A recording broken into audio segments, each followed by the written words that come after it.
Herbo speaks on why it was no longer safe for him to attend high school. And like, speaking of just being a parent, right? You wear many hats and including, being a parent. So America's Safe School Week is from October 20th to the 26th.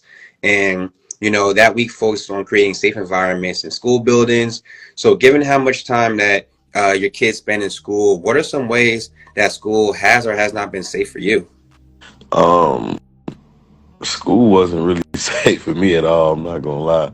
Uh, that was one of the reasons why I dropped out of school. Mm, And my mom, like literally, my mom came to my school and spoke with my dean. And I was doing music at the time, of course, but it wasn't a guarantee that I was gonna be who I am today. You know what I'm saying? Like my dean told my mom, like, he got potential. I think you should just really let him focus on, being an artist because coming here every day really not going to be beneficial to him. I think if he got something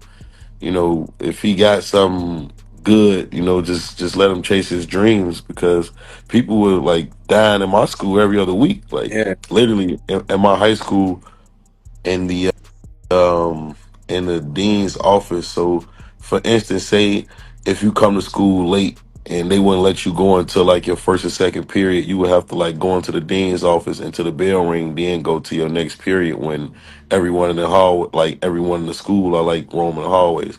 So in the room that you were waiting in with the dean, it was a wall, and like how you take your ID picture, and it was full of people who died in our school, and it was from literally to fill the whole wall up. So people in my school were dying every other day, like every other week. Like it was never really safe to go to school. People got at my school like the first week, like freshman orientation. Like people were getting in front of the school, people getting on the way home from school, on the bus stop. So it was never safe at all. Like, and I was experiencing that from my very first day of high school, and I was experiencing people dying when I in junior high school, like my eighth grade year, seventh grade year. I personally had friends that had already died and they had already been.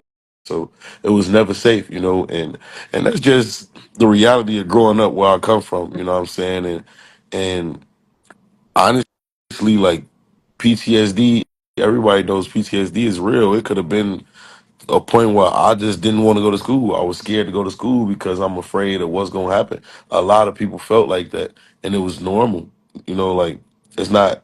People don't have the resources to just be homeschooled. People don't have the resources to just not go to school. People don't have the resources that other people have in a lot of these, you know, nicer areas or rich areas, or what I'm saying, for lack of a better term. I come from a poverty stricken neighborhood. I come from an urban ghetto rural community, you know what I'm saying? So people dying left and right where I come from, and it's normal, and people still want to chase their dreams. People still want to be athletes. People still want to go to college. People still want to do a lot of things where it's like you got to put yourself in the line of fire just to succeed, you know what I'm saying? And we don't have no resources. We don't have nobody trying to really help us, overcome any of this stuff. So the way I came up, it was tough, bro. Like, you know what I'm saying? And I'm blessed to be able to just make it out of it. I believe it, man. And like, just growing up where you were growing up, dealing with dealing with and also witnessing so many traumatic events, dealing with grief and loss,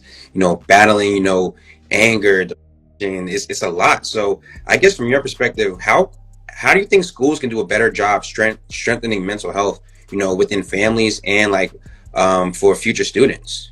I think you just have to like acknowledge the problem, acknowledge what's Mm, going on. You can't ignore it. It's simple. It's not really nothing too complex when it comes to that. You have to acknowledge what's going on. You have to acknowledge that these kids are experiencing these kind of things. You can't just expect a kid who's experiencing so much trauma, who's situation when they leave out of school is so tough, and you can't expect them to just focus solely on schoolwork the next day if you're not really digging deeper into their personal life or their personal situation. You got to get to know these students. You have to provide free therapy in the classrooms. You have to provide a lot of after school programs that are free, mm. like that kids shouldn't have to pay for because a lot of them can't even afford it.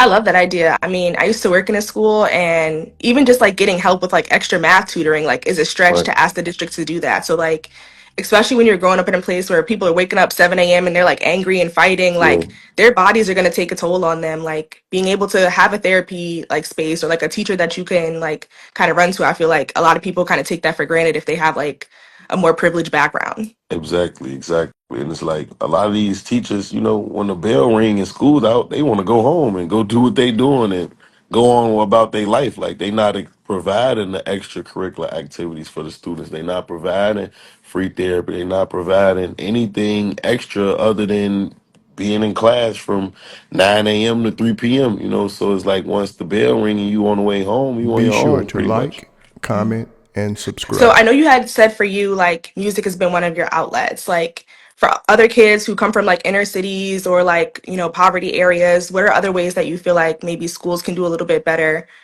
Do you think like music therapy or something like that should be incorporated in the curriculum? Like I love English, I love science, but also we need to figure out other ways to like talk about what's going on. Yeah, for sure. I think that's a good idea. And another thing is just, giving these kids some type of inspiration or motivation, what I'm saying, where they actually wanna put in the extra work to, you know, be something other than what they see on the normal.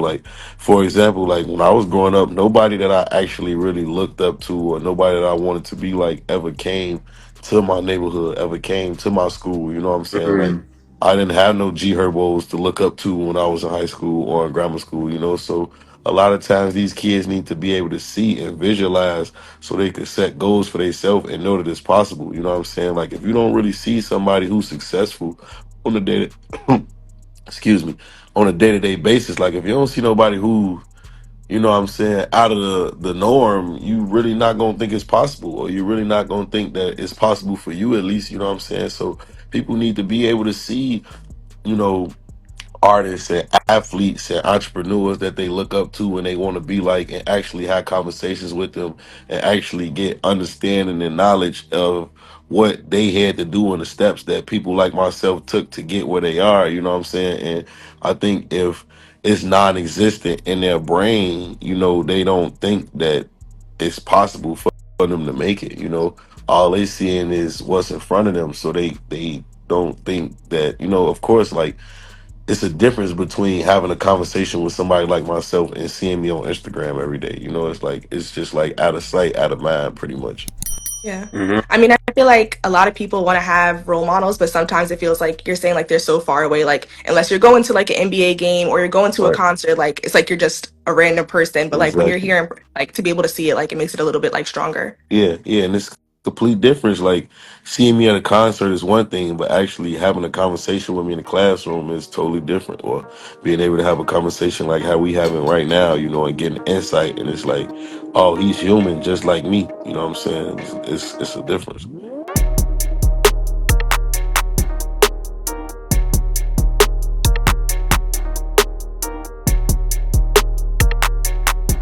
Thanks for tuning in to 9 Mag TV.